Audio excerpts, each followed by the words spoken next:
नमस्कार, नाम स्वीकार में आपका स्वागत अभिनंदन। सबसे पहले मैं अपने गुरु को प्रणाम करता हूँ, साथ में आप सभी के माता-पिता और गुरु को प्रणाम करता हूँ।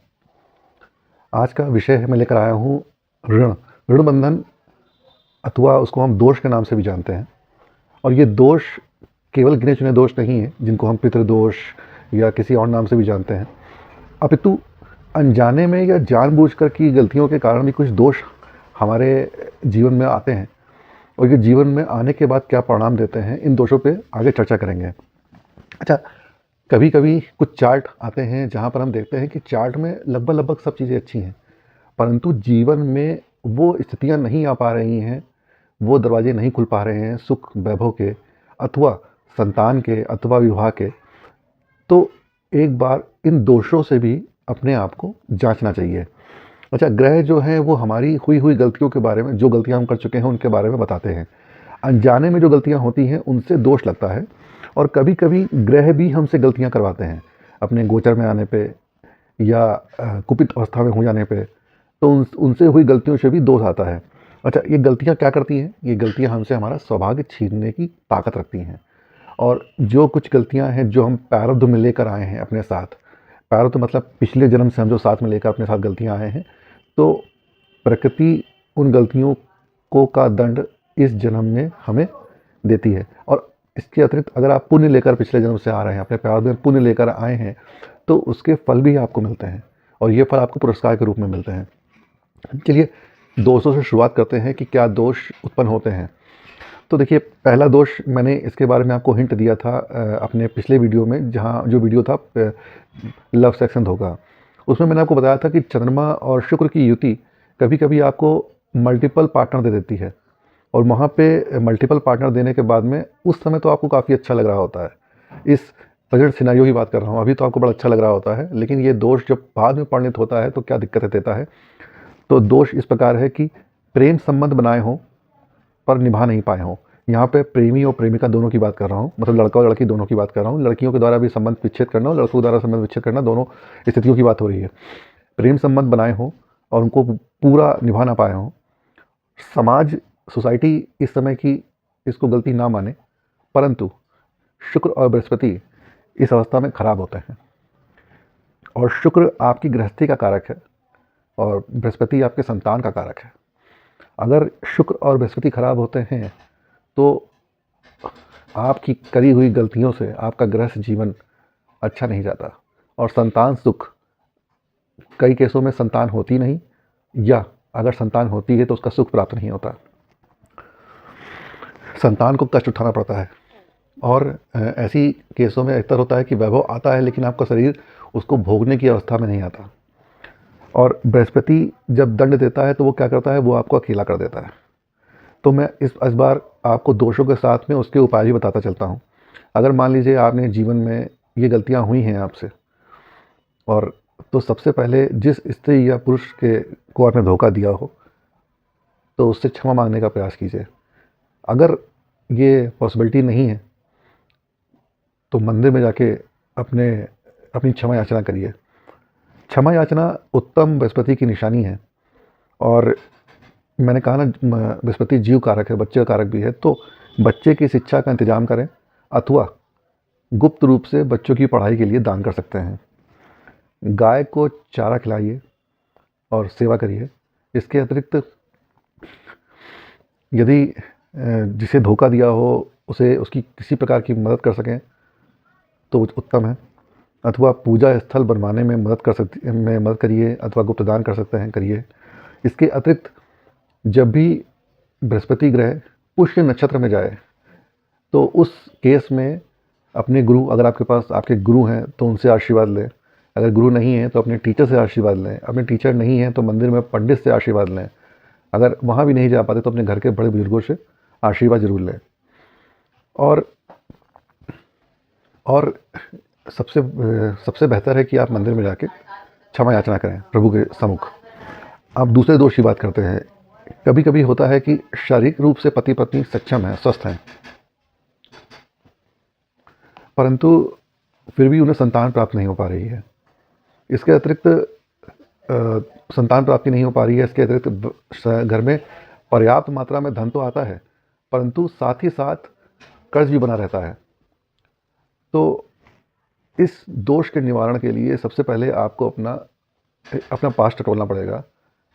आपने इस जन्म में या पिछले जन्म में आपके द्वारा जाने अनजाने में किसी जीव की हत्या या उसको सताया तो नहीं किया है, या जाने अनजाने में ही किसी गर्भवती स्त्री को सताया तो नहीं गया है, और किसी संत की आलोचना या दुर्व्यवहार तो नहीं किया गया है, जाने अनजाने में किसी संत को कष्ट तो नहीं दिया गया है, अथवा पेड़ काटकर नए पेड़ को ना लगाया गया हो। तो यह दोष आपके जीवन में उत्पन्न होता है और ये आपको संतान से वंचित रखता है अथवा संतान सुख से वंचित रखता है। तो इस दोष के उपाय हेतु सबसे पहले मंदिर की देखभाल की जिम्मेदारी स्वयं पर लें, और साथ में ही पीपल का पेड़ लगाइए और इस पीपल के पेड़ की सेवा करनी है। पीपल का पेड़ लगा के भूल नहीं जाना है, मतलब उसको तब तक उसकी सेवा करिए जब तक वो एक परिपक्व स्थिति में ना पहुंच जाए और अपना एक अच्छी ऊंचाई और लंबाई ले ले, जिससे वो अपने आप की खुद देखभाल कर सके। मांसाहार का सेवन दोनों लोग त्यागेंगे। साधु संतों का जितना आशीर्वाद मिल सकता है वो लीजिए। किसी कन्या की शादी में कन्यादान करें। शक, आलोचना, ये दो चीज़ों से बचें। धार्मिक अनुष्ठान करें और जीवों को सताएं नहीं, उनकी सेवा करें। इन कुछ बेसिक उपायों से आप इस दोष से मुक्ति प्राप्त कर सकते हैं। अच्छा, इसके बाद एक आता है अनजान का ऋण। अनजान का ऋण, जिसमें अगर ये दोष लग जाता है तो जिस व्यक्ति को ये दोष लगता है अनजान का, अब नाम से ही आपको लग रहा है ना अनजान का, आपने जान के नहीं किया लेकिन अनजाने में कुछ दोष लग गया है आपको, तो अनजान का ऋण अगर ये दोष लग जाता है आपको, तो अचानक आपकी 47 की एज, 47 वर्ष की एज की आयु से सब कुछ खत्म होना शुरू हो जाता है। धन, सम्मान, मित्र, रिश्तेदार, इसके अतिरिक्त मित्र और रिश्तेदार आपके दुश्मन बन जाते हैं। और आपके घर में यदि कुत्ता, पालतू कुत्ता है, तो वो खो जाता है। तो ये अनजान का ऋण के ये कारण के कुछ के लक्षण हैं। और यदि आपके मुख्य द्वार के घर का जो एंट्रेंस है वहाँ से नाली बहती है, गंदे पानी की नाली बहती है, तो ये दोष और ज़्यादा खतरनाक रूप में आता है। ऐसे में जीवन में ईमानदारी रखें। जिसे धोखा दिया हो जाने में अनजाने में, जिसका अपमान किया हो, को प्रयास करें कि उसका कुछ भला कर सकें। ससुराल से संबंध को सुधारें अगर अच्छे नहीं हैं तो, अगर अच्छे हैं तो उनको बनाए रखने की ज़रूरत है। यदि दोष ज़्यादा परेशान करे तो ऐसी अवस्था में अपने सर की शिखा पर चोटी रखें। तो ये कुछ उपाय जो आपको अनजान के दोष से छुटकारा दिला सकते हैं। अच्छा, एक दोष और आता है शोषण। शोषण किया गया होता है। ये शोषण में 3 चीज़ें हैं: मानसिक शोषण, आर्थिक शोषण, शारीरिक शोषण। इन तीनों में से कोई भी शोषण किया हो तो 42 की उम्र के बाद में गंभीर कष्ट, रोग, संतान सुख में कष्ट, ये इसके परिणाम आपको भुगतने पड़ते हैं। तो ये जो शोषण वाला एरिया है, इसमें मैक्सिमम जो दोष लगता है वो रिश्वत से लगता है। अब रिश्वत व्यक्ति किसी भी रूप में ले सकता है, तो सबसे पहला उपाय इसका यही है कि आपको किसी से मुफ्त का सामान नहीं लेना है। प्रयास करना है कि अन्नशाला का निर्माण कराएं, जहाँ पे लोगों को भोजन वितरित किया जाए। रिश्वत या बिना काम के पैसे नहीं लेने हैं। अपने घर के बच्चों को रिश्वत के पैसे से अन्न नहीं खिलाना है। और ऐसे व्यक्ति को परिवार रिश्वत ना लेने के लिए दबाव बना सकता है।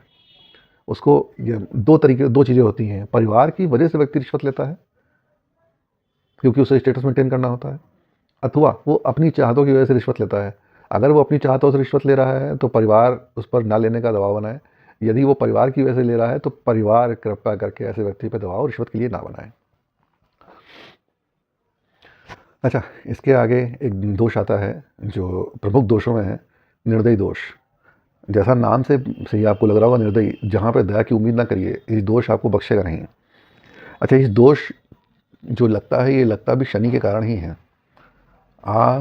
किसी की प्रतिष्ठा को आपने अगर जानबूझकर षड्यंत्र रचकर नुकसान पहुँचाया है तो शनि कुपित होकर आपका नाश करते हैं। परिवार पर विपत्तियों का पहाड़ टूटता है।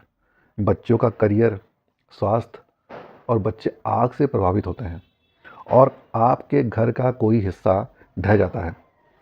ऐसे में व्यक्ति को चाहिए कि कभी भी किसी से भी मुफ्त का सामान नहीं लेना है, अवैध रूप से लिया गया सामान वापस करना है, हर शनिवार को मछलियों को भोजन कराना है, 43 दिन कौवे को भोजन और 100 मजदूरों को भोजन, और अपने दांतों को बबूल के दांतों से साफ करना है।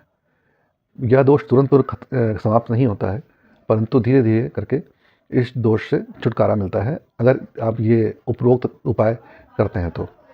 इसके बाद एक दोष और आता है कुंडली में, स्त्री ऋण, अथवा इसको हम बहन बेटी का ऋण भी बोलते हैं। यह स्त्री ऋण या बहन बेटी का ऋण मुख्यतः उस समय परिणित होता है जब आपके घर में विवाह होना हो या विवाह संबंध बनने वाले हों, और 38 से 52 की उम्र में ऐसे व्यक्ति के दांत खराब हो जाते हैं। ऐसे व्यक्ति का व्यवहार अपने बच्चों के प्रति अच्छा नहीं होता, और ऐसा व्यक्ति अपने बच्चों को शारीरिक कष्ट देता है, और ऐसे व्यक्ति की संतान उत्पत्ति की क्षमता खत्म हो जाती है। अच्छा, स्त्री ऋण विवाह के समय ही उपस्थित होता है। ऐसे में व्यक्ति को चाहिए कि अपने व्यवहार को सुधारे, मेडिटेशन की तरफ जाए, गाय को चारा, गाय की सेवा तो करनी है, 100 कन्याओं को भोजन या ऐसी व्यवस्था करे जहाँ पर कन्याओं को भोजन मिल सके। और ये दोष जब आपके घर में विवाह के समय उपस्थित हो तो 51 पीली कौड़ियाँ इनको जलाइए और इनको पानी में बहा दीजिए, और अपनी बहनों की सेवा, अपनी पुत्रियों की सेवा करिए। अपने घर के लोगों से बोलिए कि वो क्षमा याचना करें अपने किए गए कर्मों के लिए। इसके अतिरिक्त एक सबसे कॉमन जो हम एक दोष सुनते हैं वो है पितृदोष। पितृदोष के बारे में जो बोलते हैं तो पितृदोष के बारे में काफ़ी डरा दिया जाता है कि पितृदोष है। उसमें भी बोला जाएगा कि पितृदोष है तो सब तबाह कर देता है। हाँ, करता होगा, क्योंकि अगर कुंडली साथ नहीं दे रही है तो ये दोष मल्टीपल फोल्ड में आपको नुकसान पहुँचाएंगे।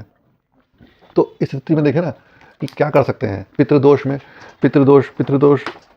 तो पितृदोष में सबसे अच्छा निवारण है। पितृदोष अगर आपकी कुंडली में है अथवा आपके सर में दर्द बना रहता है, शरीर साथ नहीं देता है, धन आगमन नहीं होता है, घर में अजीब सा माहौल बना होता है, इस अवस्था में सबसे पहले अपने पितरों से क्षमा याचना करनी है। अच्छा, पितरों से क्षमा मांगने से केवल पितृदोष का नाश नहीं होता है, अपितु इसके अतिरिक्त भी बहुत से दोष जो आपकी कुंडली में है अथवा जाने अनजाने में किए गए हैं, उन दोषों का भी शमन होता है। अच्छा, अगर बृहस्पति कमज़ोर हो कुंडली में और राहु और बुध के कारण पितृदोष लग रहा हो तो पितरों से क्षमा मांगना, अमावस को 5 तरह के फल नहीं, 5 फल गाय को देना और सूर्य को जल अर्पण करना पितृदोष संबंधित दोषों से मुक्ति दिला देता है। तो विषय में अनेक दोषों की बात करी। सारे दोष आपके जाने या अनजाने में किए गए कर्मों से हो सकते हैं, परंतु हमें हमेशा पता होता है कि हमसे क्या गलतियां हुई हैं और क्या गलतियां नहीं हुई हैं। तो जाने अनजाने में गलती हुई हो या जानकर गलती हुई हो, प्रार्थना बस आप सभी से है कि अपने दोषों के लिए अपने प्रभु से, अपने पितरों से, अपने भाई बहनों से सबसे क्षमा याचना करें, सेवा करें और क्षमा मांगें। क्षमा मांगना उत्तम से आपका बृहस्पति ही उत्तम होना है, और दूसरों को क्षमा कर देना उससे भी आपका बृहस्पति ही उत्तम होना है। आशा करता हूँ आपको वीडियो पसंद आया होगा, अपने बारे में कुछ जानने को मिला होगा, और अगर कुछ अच्छा लगा हो तो अपने साथियों और फ्रेंड्स को, मित्रों को शेयर करें। और आशा करता हूँ मिलता हूँ आपसे एक नए विषय के साथ में। नमस्कार, ना स्वीकार।